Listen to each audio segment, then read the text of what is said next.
أعوذ بالله من الشيطان الرجيم. بسم الله الرحمن الرحيم. ودخل معه السجن فتيان قال أحدهما إني أراني أعصر خمرا وقال الآخر إني أراني أحمل فوق رأسي خبزا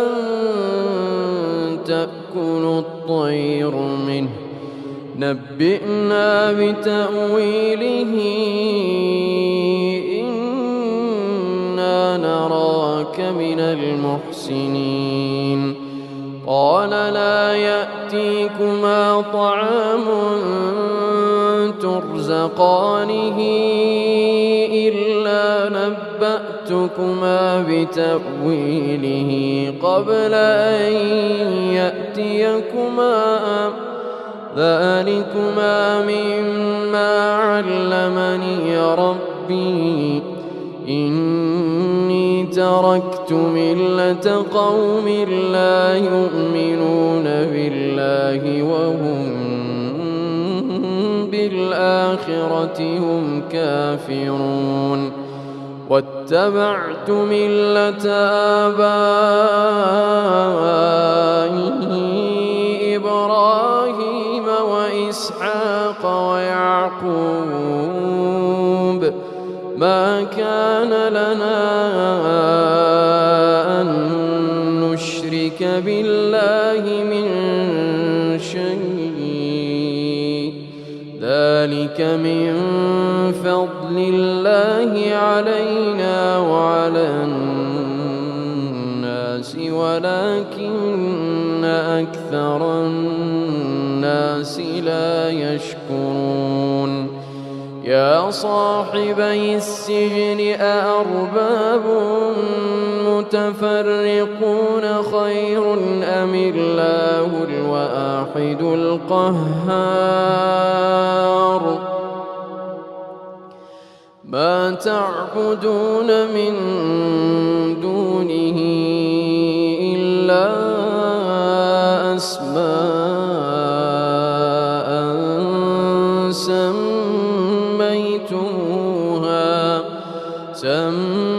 سميتموها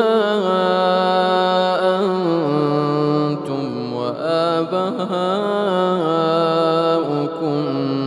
ما أنزل الله بها من سلطان إن الحكم إلا لله أمر ألا تعبدوا إلا إياه ذلك الدين القيم ولكن أكثر الناس لا يعلمون يا صاحبي السجن أما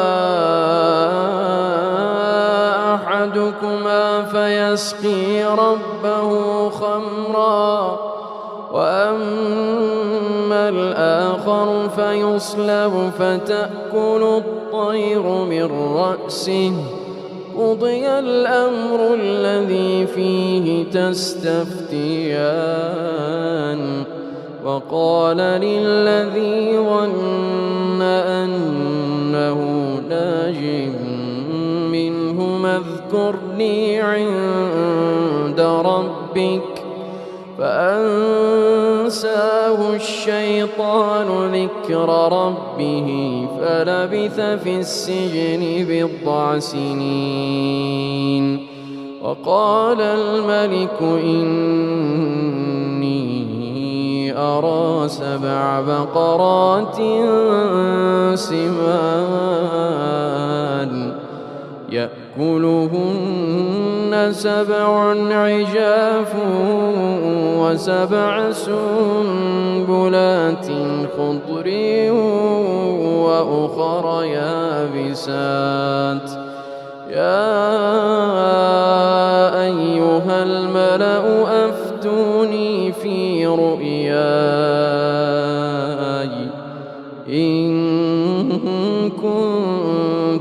للرؤيا تعبرون قالوا أضغاث أحلام وما نحن بتأويل الأحلام بعالمين وقال الذي نجا منهما وادكر بعد أمة أنا أنبئكم بتأويله فأرسلون يوسف أيها الصديق أفتنا في 7 بقرات سمان يأكلهن 7 عجاف و7 سنبلات خضر وأخر يابسات لعلي أرجع إلى الناس لعلهم يعلمون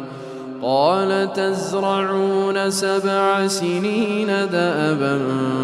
فما حصدتم فذروه في سنبله إلا قليلا مما تأكلون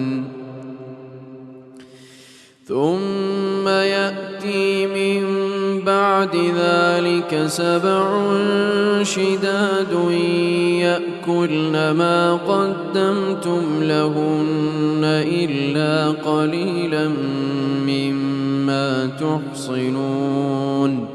ثم يأتي من بعد ذلك عام فيه يغاث الناس وفيه يعصرون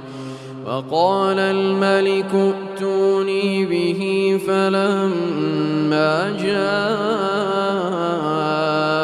الرسول قال ارجع إلى ربك فاسأله ما بال النسوة اللاتي قطعن أيديهن إن ربي بكيدهن عليم قال ما خطبكن إذ راوتن يوسف عن نفسه قلنا حاش لله ما علمنا عليه من سوء قالت امرأة العزيز الآن حصحص الحق أنا راودته عن نفسه وإنه لمن الصادقين ذلك ليعلم أني لم أخنه بالغيب وأن الله لا يهدي كيد الخائنين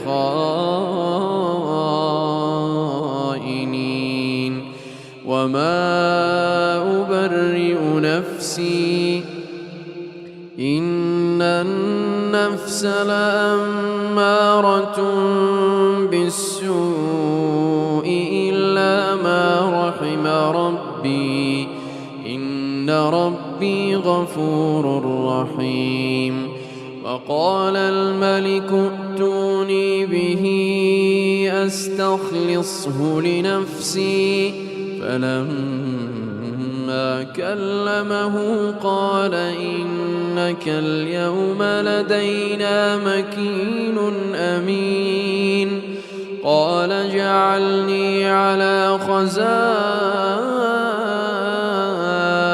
الأرض إني حفيظ عليم وكذلك مكنا ليوسف في الأرض يتبوأ منها حيث يشاء